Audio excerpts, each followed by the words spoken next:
मेरा नाम चकोर है। सब लोग कहते हैं कि तुम इतनी खूबसूरत हो कि चांद भी तुम्हारी खूबसूरती के आगे फीका लगता है। मेरी माँ बाप ने शायद इसीलिए मेरा नाम चकोर रखा था।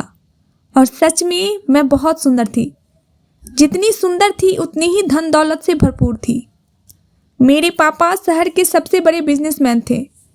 पैसे की कोई कमी नहीं थी। इन सारी खूबियों के रहते हुए मेरा घमंडी होना जायज़ है। इतनी ज़्यादा घमंडी थी, इंसान को इंसान नहीं समझती थी। दोस्त भी बस गिने चुने हुए थे। किसी को घास नहीं डालती थी। अपने पापा की राज दुलारी थी तो मम्मी की आंखों की ठंडक। मेरे भाइयों की मुझ में जान बसती थी तो मैं अपनी भाभियों की गुड़िया रानी थी। हर कोई मुझे प्यार करता था और इसी प्यार की वजह से मैं बहुत ज़्यादा घमंडी हो गई थी। 19-20 साल की होते होते मेरे घर पर रिश्तों की लाइन लगने लगी थी। कभी डॉक्टर का रिश्ता, कभी पायलट का, तो कभी इंजीनियर का। बिजनेसमैन के रिश्ते तो हर वक्त लाइन में लगे रहते थे। लेकिन पापा हर रिश्ते को ठुकराते चले आते थे। मम्मी तो परेशान हो गई थी। एक दिन उन्होंने पापा से पूछा, आखिर आपको चकोर के लिए कैसा लड़का चाहिए? पापा बोले, ऐसा लड़का जो मेरी चकोर के साथ खड़ा हो तो लोग कहे कि हाँ, चांद सूरज की जोड़ी है। भले लड़का गरीब घर का हो लेकिन मेरी चकोर के जोड़े का हो, क्योंकि मेरे पास पैसे की कमी नहीं है। मैं अपनी बेटी को सोने में तौल दूंगा, लेकिन मेरा होने वाला दामाद सुंदरता में मेरी बेटी से भी बढ़कर होना चाहिए। अपने पापा की बातें सुनकर मैं खिल उठी थी। जो विचार मेरे थे वही विचार मेरे पापा के भी थे। पापा का कोई रिश्ता पसंद नहीं आ रहा था और मेरे दिन खूब मौज मस्ती में गुजर रहे थे। आखिरकार पापा को एक रिश्ता पसंद आ ही गया। पापा ने अजय की तस्वीर मेरे सामने लाकर रख दी, लेकिन मैंने तस्वीर देखने से मना कर दिया। बोली, पापा मुझे आपकी पसंद पर पूरा भरोसा है। मेरी बात सुनकर मेरी माँ और मेरे भाई तो चौंक कर रह गए थे।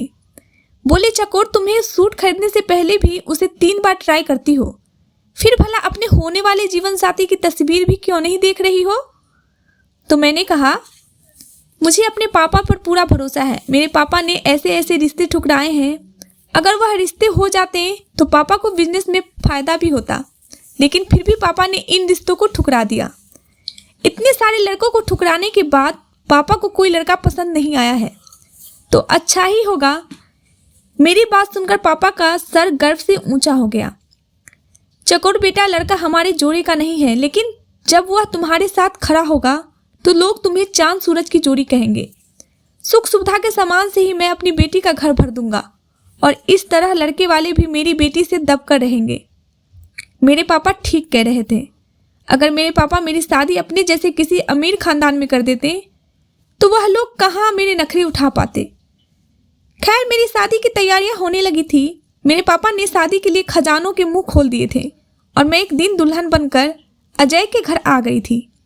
अजय बहुत ही स्मार्ट लड़का था। शादी में जितने भी देखने वालों ने तारीफ की थी, मुझे अपने पापा की पसंद पर जी भर के प्यार आया था। बारात उसी घर में आई थी जो घर मेरे पापा ने मेरे नाम कर दिया था।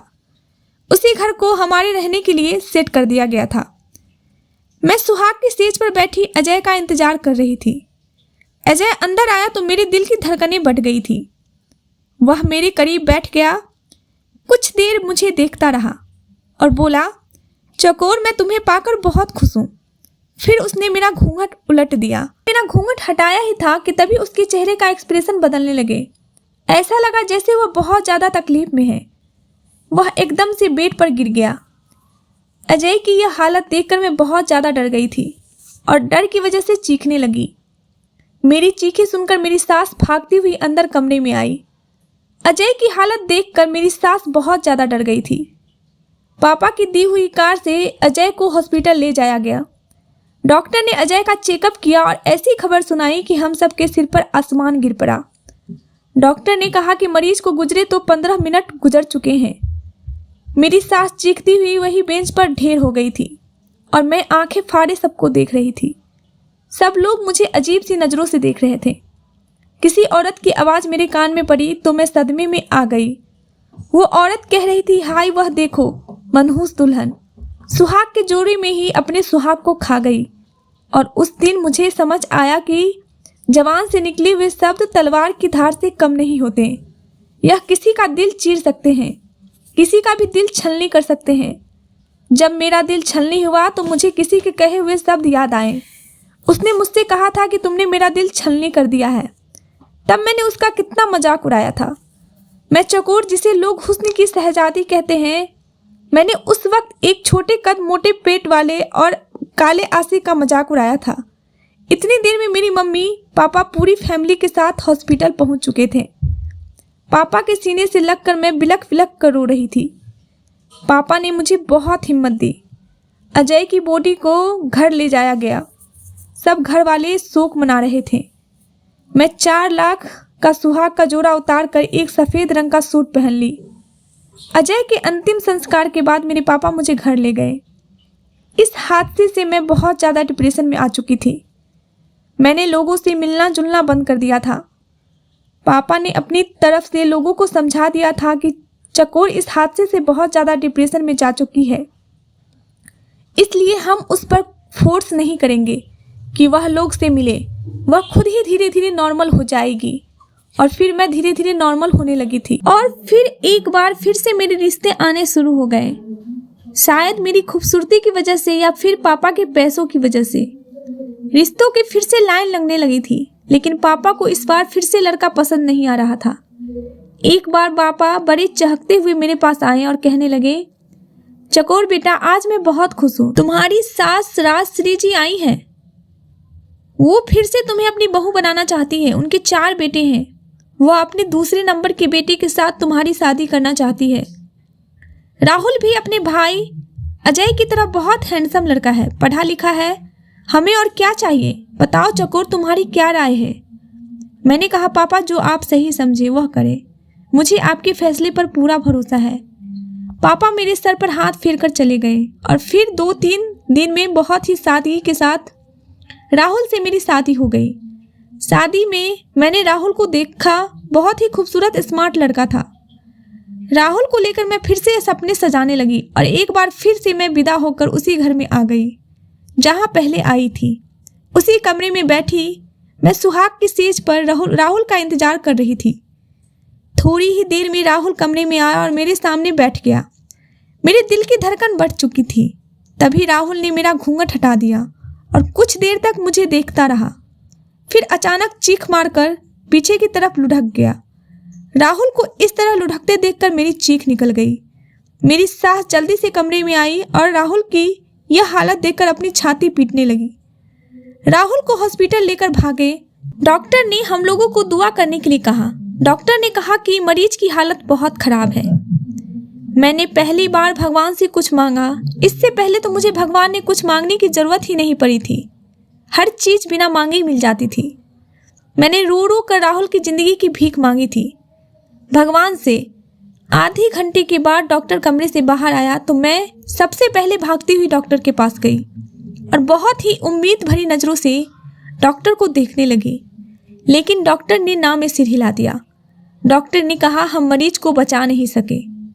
इतना सुनते ही मैं एक तरफ लुढ़क गई। मेरी सास की चीखों से पूरा हॉस्पिटल गूंज रहा था। थोड़ी देर बाद हम राहुल की बॉडी को भी घर ले आए थे। सब लोगों की जुबान पर एक ही शब्द था, इस मनहूस दुल्हन ने एक और की जान ले ली है। लोगों की बातों और नज़रों से मुझे खौफ आने लगा था। जैसे ही राहुल की अर्थी उठी, मैं अपनी मम्मी से लिपट गई और रोती हुई बोली, मम्मी मुझे यहाँ से ले चलो, नहीं तो मैं पागल हो जाऊंगी। मैं एक बार फिर से अपने मायके आ गई। लेकिन अब की चकोर बिल्कुल बदल चुकी थी और चकोर के साथ साथ चकोर के घर वाले भी बदल चुके थे। इस बार भाइयों की आंखों में मुझे देखकर चमक नहीं आई थी। भाभी अपने बच्चों को मेरे पास नहीं आने देती थी। एक बार मेरे भतीजे ने मुझसे कहा, बुआ क्या आप मनहूस हैं? मेरी मम्मी कहती है कि मैं आपके पास ना जाया करूं, आपकी मनहूसियत मुझे भी लग जाएगी। मेरी आंखों में आंसू आ गए। मैंने हाँ में सिर हिला दिया। कहा, हाँ बच्चे, मैं मनहूस हूँ, तुम मेरे पास मत आया करो। जो भी मेरे पास आता है वह तबाह हो जाता है और मैं नहीं चाहती कि मेरी मनहूसियत मेरे घर वालों को लगे। मैं अपने कमरे में बंद हो गई। ज़्यादातर समय कमरे में ही बीतता था, ना के बराबर कमरे से बाहर निकलती थी। आज से 3 साल पहले हुआ आज शाम मुझे याद आ गया। उस दिन मैं अपने दोस्त के साथ एक पार्क में टहलने गई थी। मेरी आदत थी रोज शाम को मैं अपने दोस्तों के साथ पार्क में जरूर जाती थी। एक दिन एक सांवला सा लड़का मेरे पास आ गया। सांवला सा रंग था, निकली हुई तोंद और बहुत ही छोटे कद का लड़का था। मेरे पास आया और मुस्कुराते हुए कहने लगा, चकोर जी, मेरा नाम नीरज है। मैं रोज आपको यहाँ देखता हूँ और मुझे आपसे मोहब्बत हो गई है। इतनी मोहब्बत कि अगर आप मुझे ना मिली तो मैं मर जाऊँगा। प्लीज़ मेरी मोहब्बत को स्वीकार कर लें। मैं जल्द ही आपके घर रिश्ता लेकर आऊँगा। उस लड़के की बात सुनकर मैं और मेरी सहेलियाँ हंसने लगे थे। मैंने उस लड़के से कहा, अपनी शक्ल देखी है कभी आईने में? शायद नहीं देखी है, तभी तुम्हारी यह बात कहने की हिम्मत हुई है। खुद को देखो, मैं तो कभी तुम्हें अपने घर का चपरासी भी नहीं बनाऊं और तुम मेरे जीवन साथी बनने की सोच रहे हो। तुम्हारी शक्ल देखकर ही मुझे उल्टी करने का मन कर रहा है और तुम सोच रहे हो कि मैं तुमसे शादी कर लूं। मैं तो तुम्हें देखकर ही सोच रही हूँ कि रात ज़्यादा काली है या फिर तुम। इतना कहते ही मैं फिर से जोर जोर से हंसने लगी थी। मेरी सहेलियाँ भी हंस पड़ी थी। हम लोगों के हंसने से उसकी आंखों में आंसू आ गए थे। आंखों में आंसू भरे हुए बोला, तुम्हारी बातों ने मेरा दिल छलनी कर दिया है। मैं इसी छलनी दिल से तुम्हें श्राप देता हूँ कि तुम कभी जीवन में सुखी नहीं रहोगी। तुम अपनों के होते हुए भी इस दुनिया में अकेली रहोगी। तुम हर जगह से धुतकारी जाओगी। तब तुम यह सोचने पर मजबूर हो जाओगी कि रात ज़्यादा काली है या फिर तुम्हारी नसीब। नीरज मुझे श्राप देकर जा चुका था और मैं वहीं जमी खड़ी हुई थी। एक पल के लिए तो नीरज का श्राप सुनकर मैं भी कांप गई थी, लेकिन फिर मेरी सहेलियां ने मुझे समझाया तो खुद को थोड़ा नॉर्मल किया। मैंने अपने दिल को समझाया, यह श्राप वगैरह कुछ नहीं होते। उस पल मुझे नहीं लगा था कि नीरज का श्राप मुझे लग सकता है। लगभग 1 हफ्ते के बाद मैं उसी पार्क में टहल रही थी जब एक बच्चा रोता हुआ मेरे पास आया था। चकोर दीदी, मैं नीरज भैया के पड़ोस में रहता हूँ। नीरज भैया हमें छोड़कर चले गए। उनकी माँ का रो रो कर बुरा हाल है। उस दिन जब आप लोगों ने उनका मजाक उड़ाया था तो उन्होंने मुझसे कहा था कि अगर मुझे कुछ हो जाए तो इस लड़की को आकर ज़रूर बताना। मैं इस दुनिया से जाऊंगा तो इस लड़की की वजह से जाऊंगा। चकोर दीदी, मैंने नीरज भैया की बात को मजाक समझा था, लेकिन आज ही मुझे खबर मिली कि नीरज भैया हम सबको रोता हुआ छोड़कर जा चुके हैं। उस लड़के की बात सुनकर मैं अंदर ही अंदर कांप गई थी। फिर मेरी सहेलियां ने समझाया, चकोर ऐसा नहीं होता, कोई किसी के पीछे नहीं मरता। जरूर उस लड़के को कोई और बात परेशान कर रही होगी, इसलिए उसने यह कदम उठाया होगा। इस बात का जिम्मेदार खुद को मत ठहराओ। लेकिन मैं 2 दिन तक डिस्टर्ब रही थी। मैं बार बार यही सोचती कि काश मैं नीरज को उस दिन प्यार से समझा देती, उसका इस तरह मजाक नहीं उड़ाती। शायद मेरे प्यार से समझाने पर वह समझ जाता और यह गलत कदम उठाने पर मजबूर नहीं होता। फिर धीरे धीरे वक्त के साथ नीरज वाला हादसा मेरे दिल से दिमाग से निकल गया था। आज 3 साल बाद मुझे नीरज के कहे हुए शब्द याद आ रहे थे। मैं दावे से कह सकती हूँ कि नीरज का श्राप मुझे लग चुका था। आज मैं अपनों के होते हुए भी अकेली हूँ। मैं हर तरफ से धुतकारी गई हूँ। आज वाकई में मेरा किस्मत काली भयानक रात से भी काली हो चुकी है। मैं अपने हाथों में मुंह छुपाकर रोने लगी। पापा मेरे पास आए और बोले, बेटी चकोर, राजश्री बहन अपने तीसरे बेटे के लिए तुम्हारे हाथ मांग रही है। पापा की बात सुनकर मैं हैरान रह गई। मैं जोर जोर से नाम में सिहराने लगी। मैंने कहा, पापा अब मैं शादी का नाम भी नहीं लेना चाहती। शादी करना तो दूर की बात है। मेरी बात सुनकर पापा की आंखों में आंसू आ गए। पापा की आंखों में आंसू देखकर मैं भी रो पड़ी। पापा बोले, चकोर, हालत हमारे कंट्रोल में होते तो मैं कभी भी ऐसा नहीं होने देता। मैं तुम्हारे दर्द को महसूस कर सकता हूँ, लेकिन चकोर मैं मजबूर हूँ। मैं भी क्या करूँ? तुम्हारी भाभी अब अपने पति से जिद कर रही है। वह चाहती है कि वह इस घर को छोड़कर अलग हो जाए। उनका कहना है कि तुम मनहूस हो। ना जाने अपनी बेटियां होते हुए भी उन्हें मेरी बेटी को मनहूस कहते हुए डर नहीं लगता। तुम्हारी भाभियां का मानना है कि तुम जैसे अपने पति को खा गई हो, वैसे ही उनके पति को भी खा जाओगी। तुम्हारी भाभी जो भी बात कह रही है बहुत ज़्यादा गलत कह रही है, लेकिन मैं उन्हें यह सब कहने से रोक नहीं सकता। चकोर, अगर वह मेरे बेटों को मुझसे छीन कर ले गई तो मैं भी जी नहीं पाऊंगा। मैंने पापा की बातें सुनी और अंदाज़ा लगाया कि हर इंसान मजबूर है। मेरे बाप अपने बेटों की मोहब्बत में अंधा होकर यह नहीं सोच पा रहा। यह सब सोचकर मैं अपने पापा को कहा, आप अपने बेटों के साथ खुश रहें। एक बार फिर से मैं विदा होकर चली गई तो अपनी सास के तीसरे बेटे को भी खा जाऊंगी। पापा के कहने पर मैंने तीसरी शादी के लिए हाँ कर दिया। मेरी बड़ी भाभी हंसकर बोली थी, चकोर तुम्हें सास बहुत ही लालची औरत है। उसे अपने बेटों की जान की परवाह नहीं है। उसे तो परवाह है तुम्हारे बाप के द्वारा दिए गए पैसों की, जेवर की। बेटी की मौत के बाद तुम्हारे पापा और भी ज़्यादा बढ़ा चढ़ा कर देते हैं। भाभी की बात सुनकर मैं चुप हो गई थी। तीसरी शादी मैंने बहुत डरते डरते की थी और शादी की पहली रात मैं वही हुआ जो पहले से जानती थी। मैं तीसरी बार भी विधवा हो गई थी। इस बार मेरे पापा मेरे पति के अंतिम संस्कार के बाद मुझे नजरें चुरा कर चले गए थे। मुझे अपने साथ अपने घर नहीं लेकर गए थे। मैं उसी घर में रह गई थी। हर वक्त मैं अपने कमरे में पड़ी रहती थी। कुछ भी अच्छा नहीं लगता था। नीरज का शराब हर वक्त मेरे आसपास मंडराता हुआ महसूस होता था। मेरी सास तो मुझसे बात ही नहीं करती थी। मुझे खाना देना तो दूर की बात थी। जब भूख से बहुत ज़्यादा तड़पने लगती तो किचन में जाकर देखती थी, जो भी बचा कुचा मिलता था उसे खा लिया करती थी। इस वक्त मैं भूख से बेचैन हो रही थी। किचन का चक्कर लगाकर देख चुकी थी, किचन में कुछ भी नहीं था। तभी किसी ने दरवाज़ा खोला। एक हाथ अंदर आया और खाने से भरी प्लेट अंदर कमरे में रखकर हाथ फिर से गायब हो गया। जो कोई भी था कमरे के बाहर से ही खाने की प्लेट अंदर करके जा चुका था। मैं हैरान रह गई। इस घर में मेरा कौन हमदर्द था? मेरी सास तो मुझसे इतनी नफरत करती थी, फिर अब ऐसा रोज होने लगा। रोज शाम को एक प्लेट खाना कोई मेरे कमरे में दे देता। उसका सिर्फ हाथ ही देख पाती थी। वह कोई मर्दाना हाथ था। हाथ को देखकर अंदाजा लगाया जा सकता था कि वह कोई लड़का है। जो कोई भी है बहुत ही हैंडसम और स्मार्ट है। उसकी खूबसूरती मजबूत कलाई पर बंधी घड़ी बहुत ही शोभा देती थी। एक बार उसे देखने की कोशिश की। जैसे ही उसने खाना अंदर रखा मैं जल्दी से कमरा खोलकर बाहर आई, लेकिन तब तक वो गायब हो गया था। फिर मैंने उसे देखने की कोशिश ही छोड़ दी थी।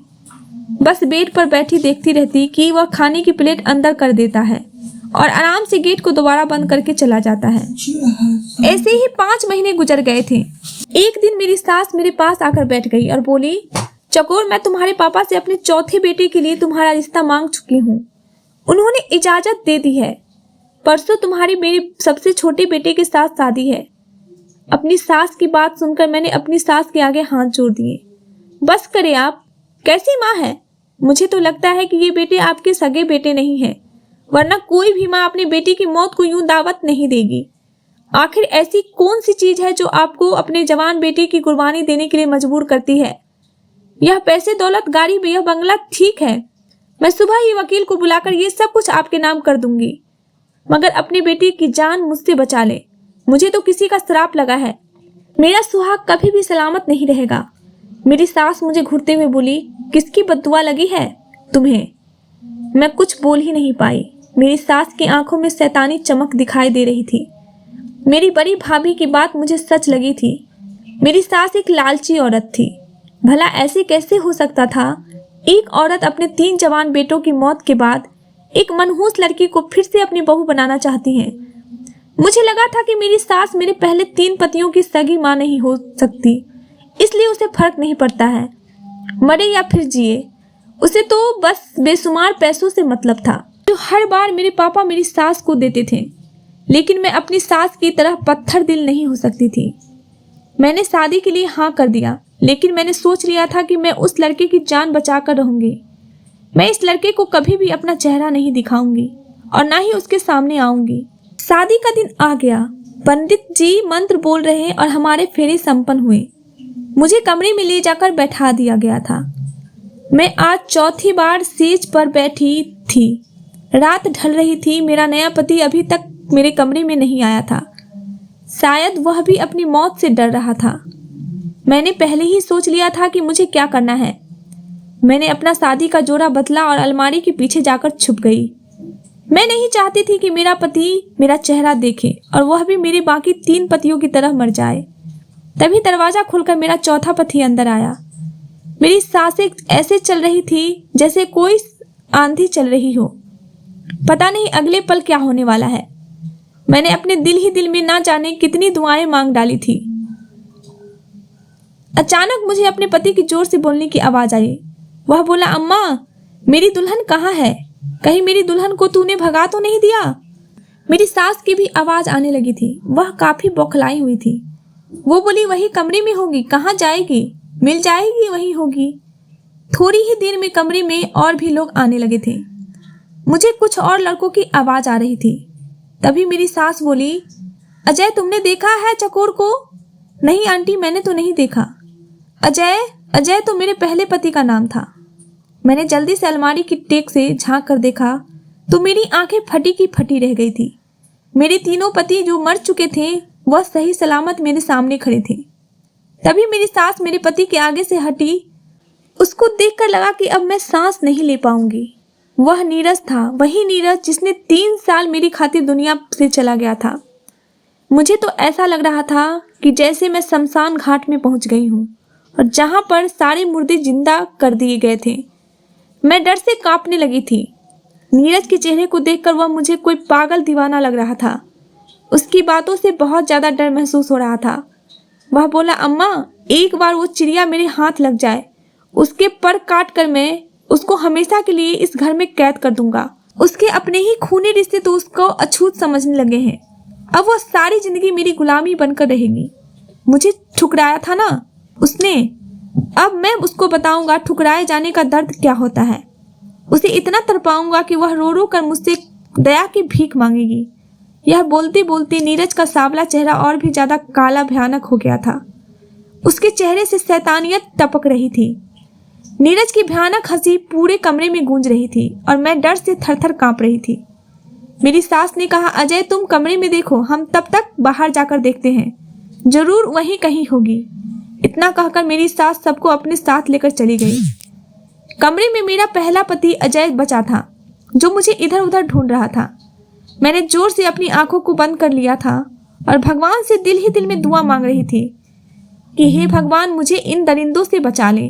तभी एक हाथ ने मेरी कलाई पकड़ी। मैंने डर के मारे आंखें खोली, लेकिन मैं हैरत से उछल पड़ी। मेरी कलाई पकड़ने वाला वही हाथ था जो रोज मुझे खाना देने आता था। उसके हाथ पर बंधी घड़ी से मैंने उसे पहचान लिया था। वह वही हाथ है। जब मैंने उस इंसान के चेहरे को देखा तो मैं हक्का बक्का रह गई। वह तो अजय था। मैं अभी कुछ कहने ही वाली थी कि तभी अजय ने मेरे मुंह पर अपना हाथ रख दिया और बोला, कुछ भी मत बोलना, चुपचाप खड़ी रहो। अगर इन लोगों को जरा भी शक हो गया कि तुम अंदर कमरे में हो तो यह लोग तुम्हारे साथ बहुत बुरा सलूक करेंगे। आराम से यहीं छुपी रहो, मैं बाहर जाकर सबको कहता हूँ। लेकिन खबरदार जो कमरे से भागने या कुछ भी उल्टा सीधा करने की कोशिश की। मैं अभी थोड़ी देर में वापस आता हूँ। मैंने आंखों ही आंखों में उसे चुप रहने की रजामंदी दे दी तो उसने मेरे मुंह से अपना हाथ हटाया।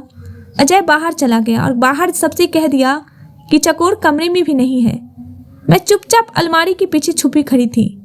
कुछ भी समझ नहीं आ रहा था, यह सब क्या है।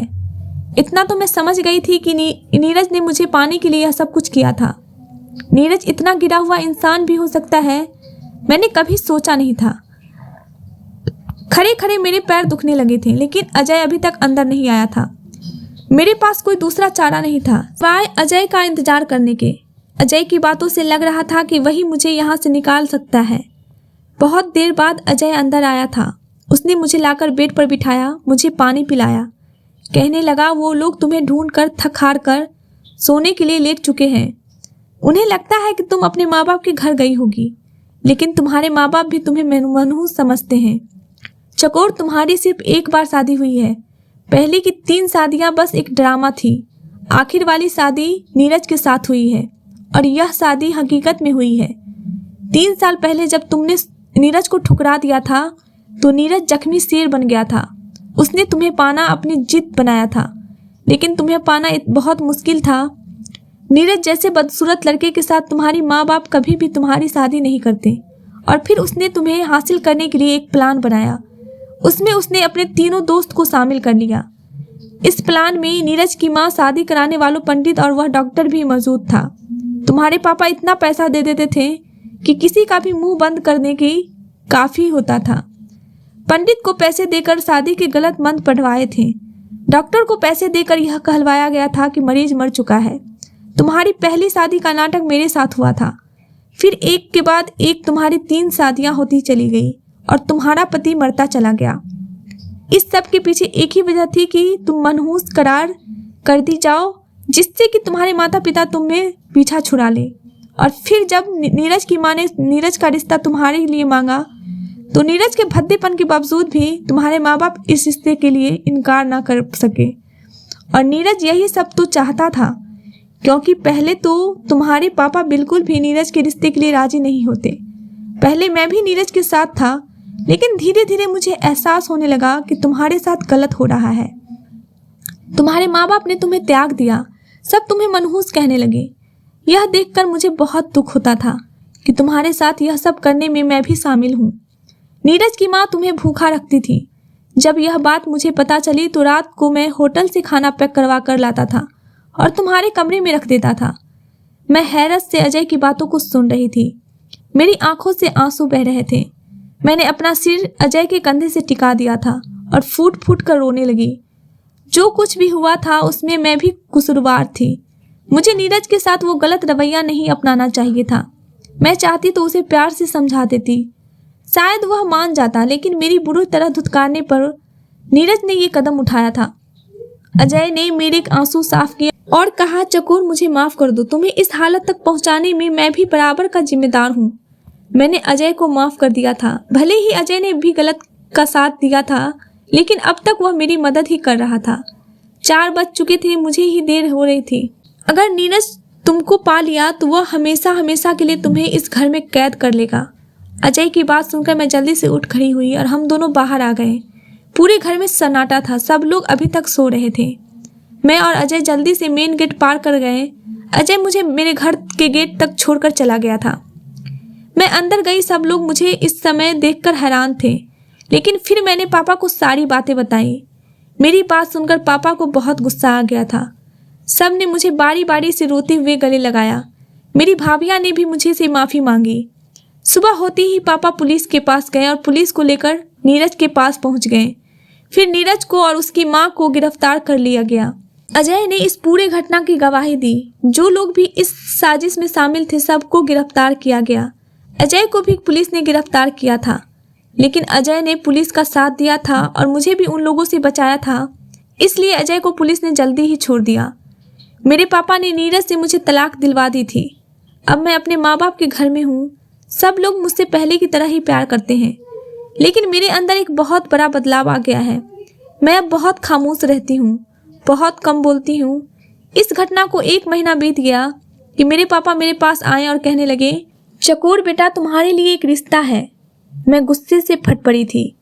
नहीं करनी मुझे शादी। विश्वास उठ गया है मेरी शादी के नाम से। मेरी बात सुनकर मेरे पापा मेरे सामने हाथ जोड़कर बैठ गए।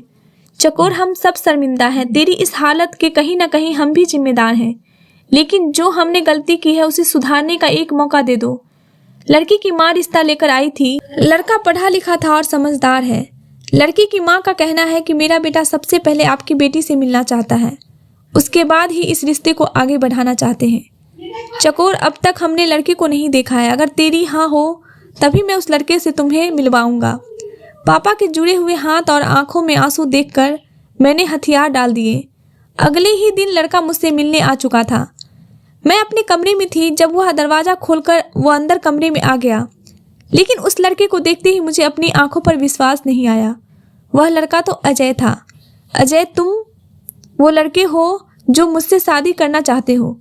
हाँ चकोर, मैं तुमसे शादी करना चाहता हूँ। प्यार कर बैठा हूँ तुमसे। अब तुम्हारे बगैर जीने से भी डर लगता है, लेकिन एक बार मैं तुम्हारी सहमति लेना चाहता हूँ। तुम्हारी हाँ के बिना यह शादी नहीं करूँगा। हमेशा के लिए तुम्हारे प्यार अपने सीने में दफन कर लूँगा। बोलो चकोर, क्या तुम मुझसे शादी करने के लिए तैयार हो? अजय की बात सुनकर मेरी आंखों में आंसू आ गए थे। अब तक अजय ने जितना मेरा साथ दिया था उससे यह तो साफ जाहिर था कि अजय एक अच्छा इंसान है। मैंने अपनी आंखों में आए आंसू साफ किए और खुशी खुशी हाँ में सिर हिला दिया। मेरी हाँ सुनते ही अजय खुशी से पागल हो गया था और अचानक उसने मुझसे कसकर अपने सीने से लगा लिया। अजय के चौड़े सीने से लगकर मुझे जो सुकून मिला उस सुकून के लिए तो मैं कब से तरस रही थी। मेरी जिंदगी से गम के बादल छट गए थे और बस अब खुशियां की धूप चमक रही थी। दोस्तों वीडियो कैसा लगा कमेंट करके जरूर बताना। वीडियो को लाइक करना, चैनल को सब्सक्राइब कर देना। धन्यवाद दोस्तों।